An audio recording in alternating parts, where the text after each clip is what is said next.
This is Citizen Extra. Good morning and thanks for joining us. I'm Hussein Mohammed. Now, 5 days now to the swearing-in ceremony of President Uhuru Kenyatta, whose election was upheld by the Supreme Court 3 days ago. NASA leader Raila Odinga, meanwhile, is back in the country after a holiday in Tanzania. The opposition yet to announce their next plan of action, having given 5 days to do so after the Supreme Court ruling. We'll talk about that, what next politically for the country shortly. Also this morning, President Kenyatta will be launching the 19 billion shilling Thiba Dam project in Kirinyaga, one that is meant to end dependency on rain-fed agriculture, especially in rice production at the Moya scheme. Plus, we'll be live at the Kenya Association of Manufacturers Expo at KICC in Nairobi and in Nyeri County as well, where the Tea and Coffee Farmers Expo kicks off today. We have much more ahead for you, but first, NASA MPs have visited victims of last Friday's clash between the coalition supporters and the police. The MPs accused the police of using excessive force on its supporters, while also saying they will not engage in any talks with the government. Have a look.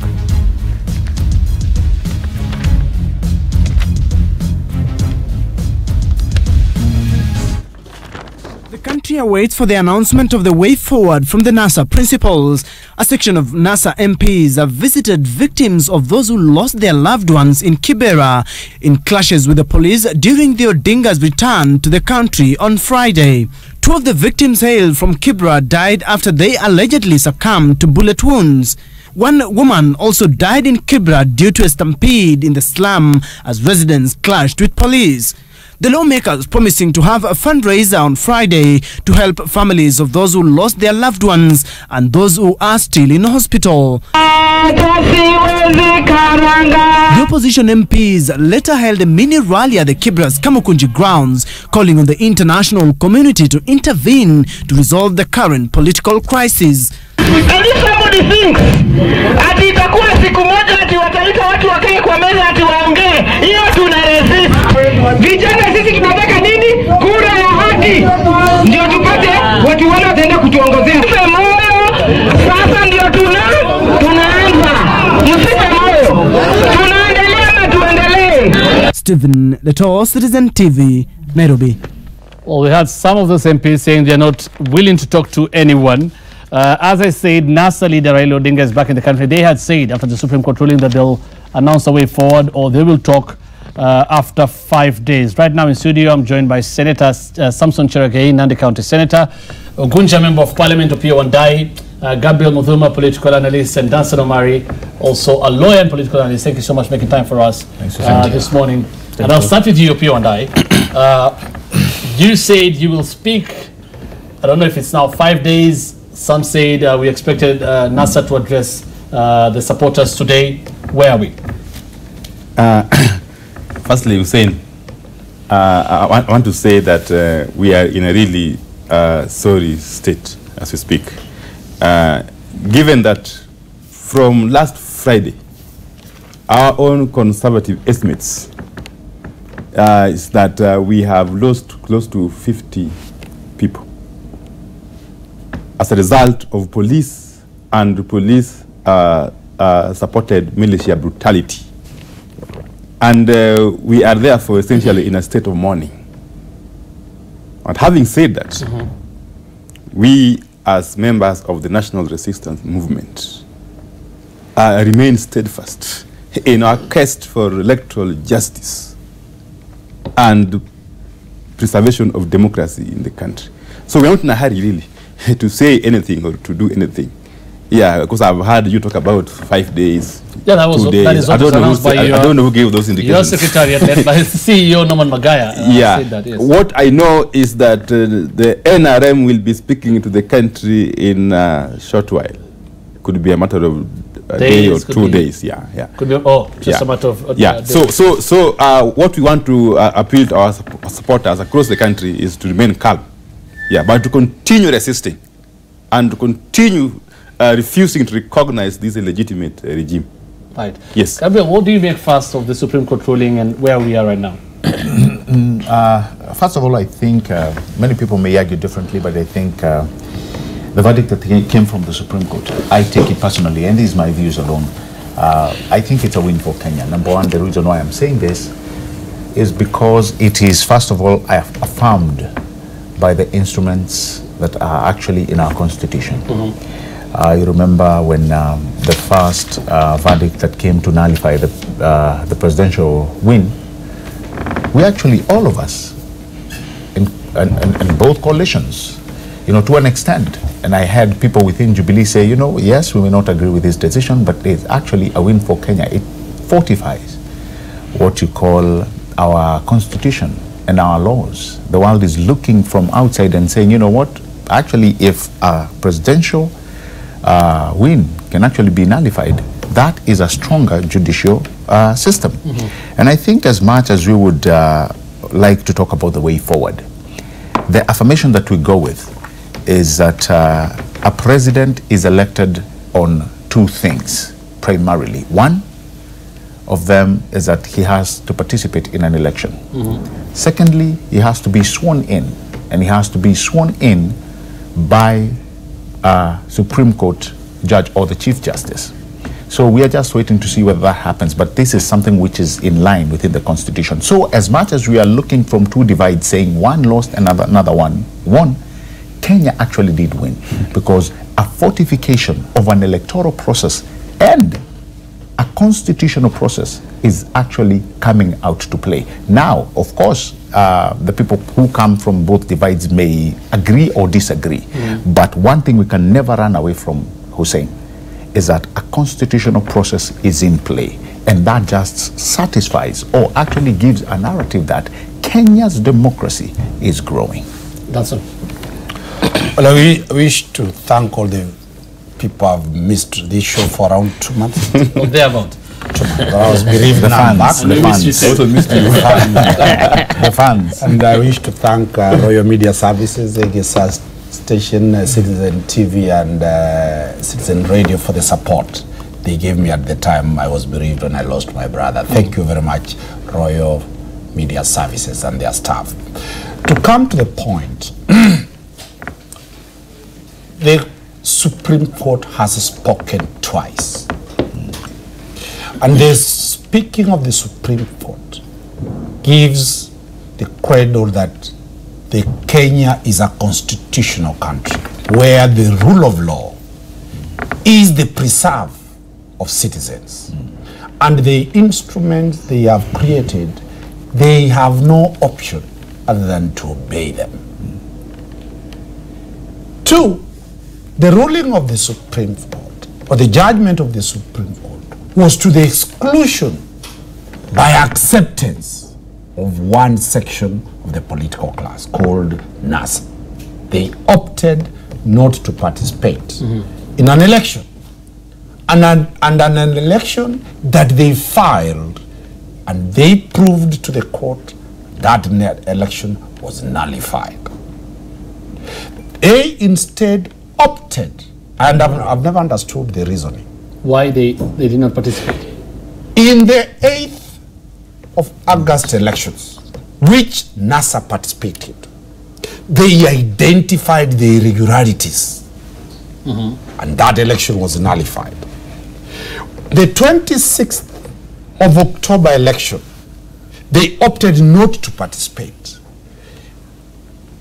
Logically, they could have participated and still produced the irregularities for another nullification. They opted by getting not proper legal advice. They opted to avoid a contest. So when they lost, when the Supreme Court spoke, it is very unfortunate that the Supreme Court spoke this second time without their participation. Hussein, you know, my position has always been that every time a matter goes to court, the country gains. There are serious gaps that are filled. Every time we litigate as lawyers, we do not, my friend Senator Chelugei, who is an advocate, will tell you, you do not litigate to win only. You litigate to create law. You litigate to seal the loopholes that I don't know. It's unfortunate NASA took that line. Right now, the constitutional and legal parameters are complete. The only thing now remaining is the operationalization and actualization by swearing in the president on Tuesday. The other angle that Hussein is now, what Mheshimiwa is talking about, is the political question. The political question, Senator and Mheshimiwa, they will always drive their political agenda based that they are elected. NASA followers, either by truth or not truth, have been made to believe, and a perception has been created that they are excluded from the mainstream government activities. That narrative has stuck very well. The Jubilee side has also created a perception within their own followers that you are included in this government. Okay. The reality, Hussein, on my point now is we need to do a serious postmortem on what Kenya wants, how Kenya should be run, what issues are hidden because people are in NASA and in Jubilee. Who? Kenyans. As a country. As the country. As Kenyans. So that Jubilee people agree that there are some issues that need to be fixed. Okay. NASA people agree that there are some issues. They are creating a wrong impression, which can be very dangerous to the nation. So that we should be looking to a national dialogue where we will address ourselves and as Kenyans and say, this is the open cup, there is no tea inside. Let us discuss how now we put tea in this cup that every Kenyan will take. I don't know what kind of forum you're talking about, but we'll come to you shortly. Samson Cherargei, your views. And I could see Upio and I actually shaking his head. So yes, I see. Thank you, Zain, for hosting me today morning. First and foremost, I want to extend my congratulations to the President-elect and Deputy President-elect. And as in Jubilee, we did not have an option of losing, and therefore we worked hard for it. Number two, I want to say there is the only way of changing a government anywhere in a mature democracy, and it is only through the ballot. So if it is any other means, then it should not be accepted by any mature democracy or the constitutional means that has been created. As in Jubilee, and the president has insisted, he said, let us allow the legal processes to be over. The Supreme Court decision that was made was a win for all Kenyans. And now the process, even the president in the statement yesterday said he wants to start a healing process of ensuring all Kenyans come to the table, not NASA, not Jubilee, but all Kenyans from all walks of life, from 47 counties. We need to sit down, and the process of healing the country has just started. And that is the point that all these issues that we are saying our friends in the NASA coalition are raising are issues that maybe they are politically fatigued or they want a hangover. You never know. Now I am shocked. I have seen them. They say they want international community to intervene. And the point is, what point they are driving is they just want a Nusu Mkate government by all indications and behavior and conduct. Because when you look at all these issues, what is the agenda that the international community should intervene, and yet we have all the constitutional mechanisms that can address if there is issues of lawlessness and maybe allegations of police brutality, the issues of all-inclusive government. It is provided by the constitution, and therefore, and I want to say, Hussein, the problem we have in this country is we have made sure a process that is constitutional, we demonize. And that is why you hear when we go to an election every 5 years, we say the country is divided. The question I've always asked, who walks around with division of thermometer that will measure in Nairobi and say the country is divided along this line? Let us also avoid demonizing the constitutional means that we have created like a democracy. I agree, there should be this contest might have created so many enemies, but that one has not divided. You don't think there are divisions No, I'm asking you, you don't think there are divisions in this country? No, there are no divisions in this country. What we are having is, we are having a winner and a loser, and that is the essence of any contest, of any democracy that we have in this country. I'll let Upio and I respond to you. Well, yeah, firstly, Hussein, we need to put this matter in proper context. You know, when my friend Dunstan says that NASA was given wrong legal advice, I don't agree with him entirely. Because we'll recall, Hussein, that when we went to the elections on the 8th of August, an election which we believe very strongly as NASA, that our candidate Raila Odinga won. No, but it was Subsequent to that, that election was nullified by the Supreme Court on the basis of the matters we placed before it. But more importantly, an election cannot be rigged just for the sake of rigging. It is rigged for the benefit of a particular group of people, or a person, or persons. So that election of the 8th of August is our contention. It was rigged for the benefit of Jubilee. And therefore we were the losers. We lost. We were the aggrieved party.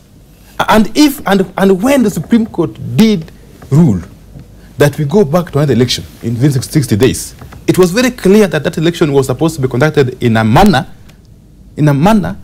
that is that meets the requirements of the Constitution. And 5 or 6 days before that election, none other than the chairperson of the IBC comes out and declares, confesses that he has got no guarantee, can't give a guarantee that the election will be credible. So who are we? Who later rescinded that position. Yeah, of course, because of pressure, obviously. So who are we to go to an election in which the referee has got no confidence?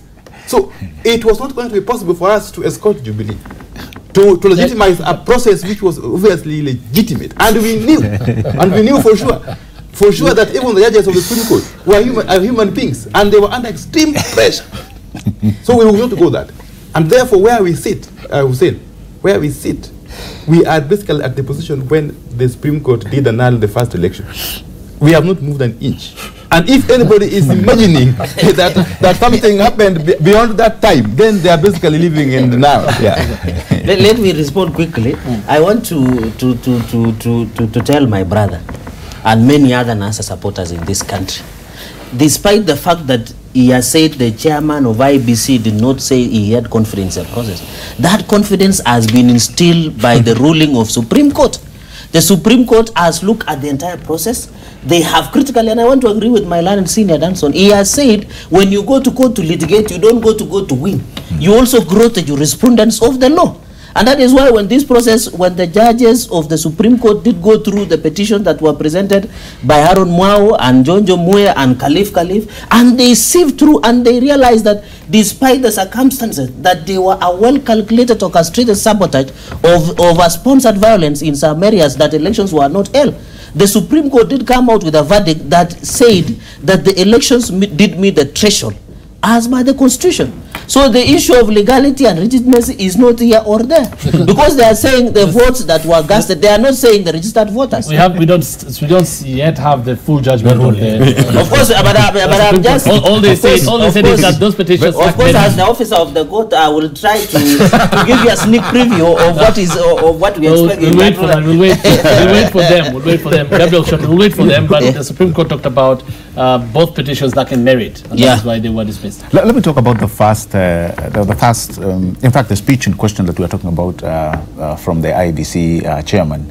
And I think you're right, because, you know, and I've had so many people trying to play a dishonesty card in that speech. You may actually recall it's at the same speech when he was talking, the evidence that he was saying that, you know, it is going to be very hard for me to carry this process forward based on 1, 2, 3 things. And among them, security was actually paramount when he was talking about his staff actually receiving a lot of backlash in various areas. So it was actually within the same day. So to say that he was being induced with pressure, I think that is wrong. Because the minute he was talking about the inability of carrying a credible, he was talking about a substance. He was talking about the issue of insecurity. I remember very well. So it is in the same press conference. Yeah, it was in the same press. No. He talked after the resignation of Akombe, but I don't know. No. He was in the same. Really belabor this point. Yeah. He was talking about not receiving even support from the stakeholders and the political players. That was the same press conference. We are talking about the very same thing. If we come to the issue of numbers, and I knew this one would come. Okay, the point is, you don't want to belabor this because this has already been taken through a Supreme Court. And I agree. But for the record, Muduma, yes. He spoke after Akombe resigned. There were two press conferences. The next time he spoke was a day before the election, talking about security. Yes. And there were 2 press conferences. The one I'm talking about is where he said he was given pressure. which I disagree, that Yes, anybody yes, induced okay. pressure on him. I would actually wanted to ask him, Yes. and I'll ask you, Honorable Opionda, I don't know where you get evidence of that. Well, you see, The same way you talked about pressure from the judges. Exactly. Right. Well, unless you have evidence to adduce to what you're saying. you see, you don't need to be a rocket scientist to know that somebody is being pressurized. Because if a human being, a whole chairman of an independent commission, is flip-flopping, is changing positions, within a very short time frame, you must be concerned as a Kenyan citizen. From what he said, Yes. I mean, in hindsight, do you still stick with your decision, and are you still happy with your decision not to challenge that election, the October 26th election, in court? Firstly, we didn't even recognize any election happening on that date. And secondly, we didn't participate in it. And thirdly, with the proceedings in the Supreme Court surrounding that so-called election, we are not party to them, and therefore we don't recognize even earned judgment that came out of those proceedings. And for that reason, we are better off where we are, without getting involved in those shenanigans. Let me weigh in on two issues. One, the problem with the political class is that they are not Kenyans, they are politicians. They have forgotten the critical question that they are Kenyans. The political class in this country and the hawks of the political class cannot be 10,000, both in NASA and Jubilee. The blood of Kenyans has been removed from their veins, and the blood of Jubilee and NASA planted inside. In between is the citizen of this nation, where nobody between the two parties really listens to the citizens. You asked me, I was talking of a national discourse. What is the basis of the national discourse? When you look at the spirit of participation in Article 10, it actually fundamentally, and Article 1, fundamentally bestows the sovereignty over the people. The political class has usurped that, and they think they are the sovereign. Whatever we are listening to is politically based decisions being thrown down. There are honjos in Jubilee, there are top honjos in NASA. They will tell their people, do what you want to do. My approach and my feeling is for us ordinary citizens, that the political class need to get what we feel for them to articulate that. The discussion now we are talking about is an element of a few 200 people or 500 or 1,000 purporting to represent the feelings of the citizens. When you look at the argument, the two political, I respect them and I congratulate them for having won the elections, the Chebukati fiasco, drama. In a minute, Chebukati's school is having meetings with the NASA at night. The same night, he is being called, he is a Jubilee person. And the music plays on, and Citizen TV captures it live. The Kenyans know the truth, that politicians suffer from that amnesia. Whatever is right for them now, at noon, it is wrong. So as Kenyans, we need to have a thermometer to really critically look at our issues and either ignore my good friend Wakil, ignore my good friend Honorable Wandai, because whatever they stand for does not exist. Kenyans, be alert on that. So Hussein, my view is, this country has parameters to govern it. The Constitution. Correct. That document cannot be overstepped. Yes. Okay. They have talked, you speak shortly. They have talked, he has now said, just wait for a day or two, they'll speak. Yes.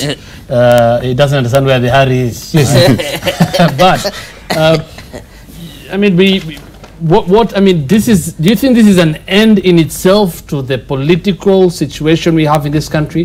The Supreme Court decision? We know already Jubilee, led by the president, has said their priority now is healing the country. Yeah. And before, when he was casting the vote for the second presidential election, he said he will reach out. So what do you expect to happen, and how will NASA respond to that? Let me start with you. quickly, I want to tell him under Article 38 of the Constitution, you have a right either to participate in an election or not.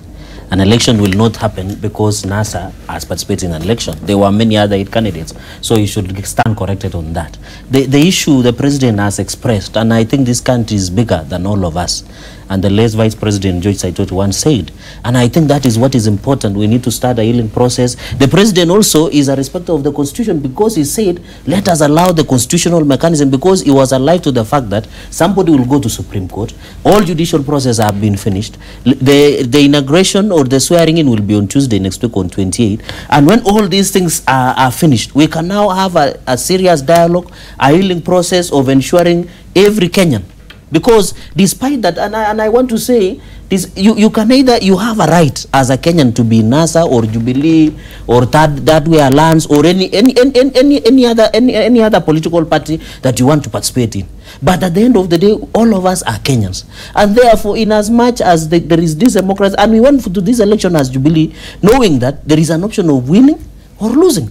But because we had prepared ourselves, we were sure that we would win because we had worked hard for it. Our brothers, when they were busy trying to sell agenda which was not resonating with the electorate, which they failed, and that is why they are saying now we have a major announcement to announce. We want to do demonstrations, which is their right according to the law. But we want to say, as a country, the president did not say he will reach out to NASA. Yes, he said he will reach out to all Kenyans. Yeah. So if NASA will decide not to engage on ensuring dialogue, and of course you have seen they have gone even People's Assembly, they are now abdicating their role, they are not attending Senate or National Assembly, it means they don't know what they really want to achieve for this country. Because the platform of National Assembly and Senate has been created where we can have... What kind of, when you say you're going to reach out, what kind of talks or forum, what do you have in mind? What are you talking about? For example, but let me tell my brother, when we say we want to reach out, is to ensure that even as the president forms the government, we all have all-inclusive government. And the Constitution is very clear on, we have marginalized groups, we have everybody, and if there is a government that has accommodated everybody, it's Jubilee government. And that is one of our principle and doctrine, that all of us as Kenyans, we belong to one country, and one of the issues on how to reach out is the president will ensure he forms an all-inclusive government. We will ensure even people from NASA strongholds everywhere that they must feel they are part of Kenyans, and ensure we develop this country. We ensure also counties get their resources so that the country can start moving. And all, if there is an issue, and that is why we have said, we have had our colleagues saying we want to reform some of the institutions like the police, we want to reform some of the sectors. That is now we will come and sit down and reform some of these institutions to ensure that the country is up and running, and ensure that every Kenyan feels they are part of the country. We're saying this guy is talking too much. Let me just also make some comments. But again, you can see, my friend and I are speaking from different wavelengths, totally. Hussein, the struggle and fight for democracy and reforms in this country has never been about positions or being included in government. That would be trivializing the struggle, which has cost people their lives and left others maimed. And this struggle has got no end. It will only come to an end perhaps when everything that we have been fighting for has been achieved. Don't know when that will be. So we are in it for the long haul. So it is simplistic for someone to sit back and rig elections. You rig elections, then you unleash the police on the people, kill them. It hasn't been established anywhere. I'm basically saying what I believe in. Okay. Yes, yes, and I have a right to believe in what I believe in. Sure. Yes, you rig elections because you are in power. Then you unleash the police to kill and maim people, and then you start talking about healing the nation. That cannot happen. That can never be allowed to happen. And therefore, Hussein, what this country needs is not just dialogue for the sake of dialogue. Dialogue, of course, is important, but it cannot be dialogue about trying to normalize the situation for you to continue ruling and eating, as it were. You're saying, in other words, it's what was said just before the repeat election, when we had Raila Odinga stating categorically, if there's going to be any talks, they have to be centered on electoral justice and constitutionalism. That's the kind of talk we had, of course, from the government led by President Kenyatta and the deputy, that they don't mind talking to anyone, but as long as it has nothing to do with elections. Fine. That is perfectly in order.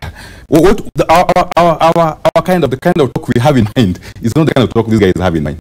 And therefore, it's a long. What kind of talk do you have in mind? the kind of talk you have in mind is a conversation of Kenyans, between Kenyans, about how to bring back electoral justice, on how to safeguard the democracy, on how to safeguard the gains that we have made as a country over a period of time. And therefore, that will not just happen because Uhuru has been sworn in. It will not happen. And Hussein, you must understand that these people are not genuine. They are not honest. Because if I may ask you, on the Friday, the 17th of November, way after the 26th of October elections, the 26th of October elections, when they unleashed the police to rain terror on unarmed, helpless citizens who had just gone to welcome their president from the airport, what were they up to?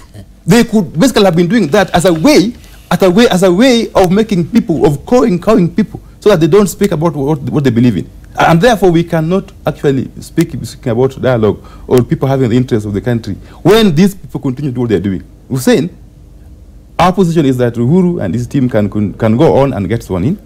That is perfectly in order. Let them go on and get sworn in. But from where we sit, we do not recognize the election that purportedly brought them into power, and we don't recognize their leadership. That will remain the position that we hold as NASA and as NRM. So you did not just before. Yes. Sorry, you do not recognize the process, that is the repeat election of October 26. We don't. But up to October 26, it was a high Supreme Court judgment that you recognized that nullified the August 8th election. And I've said many times. Now we have a Supreme Court judgment, a ruling that has upheld the October 26 election. You know, I've said this repeatedly, that if we don't recognize the event of 26th of October, how would we be recognizing the outcome of a Supreme Court matter around the same event? And therefore, that is legalese. Let's forget about all that. The fact of the matter. The reason why I'm asking yes, Honorable P&I is because legally or constitutionally in Kenya, if there's a problem or a dispute about elections, and especially the presidential elections, it's sorted out at the Supreme Court. That is why we went into this process. That is why we had a repeat election, which you recognize, and you recognize the Supreme Court decision. But now you have another Supreme Court decision that you're not recognizing. That's what you're saying. Yeah, you are right up to the point where we are saying that we recognize the election on 26. We did not recognize any election on 26th of October. Let me actually talk before Dunstan talks. Because the answer you're looking for, you won't get it. You're trying to get a constitutional answer through a political way of thinking. You won't get, and that's what Dunstan has been trying to explain. We have two factions. We have a constitution, all right, that is not in doubt. Nobody's arguing about it, including the NASA leader says we need to formulate our thoughts through a constitutional method. Yet it is the same constitution that they want to do away from. It's having your cake and eating it. On the other hand, when you talk about a political affair, they can decide, you know, what they want. That is political. You can say we are boycotting. You know, we won't use Safaricom. Yet, you see, as today, you know, Dunstan brought in the facet of Kenyans thinking. Safaricom has hit an all-time in their shares. It has never hit that at 28 shillings per share. It has never happened like that. So when Common Mwananchi starts to think and say, hang on a minute, are we being taken for a ride by this, you know, 1,000 or 500 people? Are we taken for a ride? Because when you sit down with politicians, you'll get something very different from what the Constitution says. What does the Constitution say? And that's where you started. What does the Constitution say?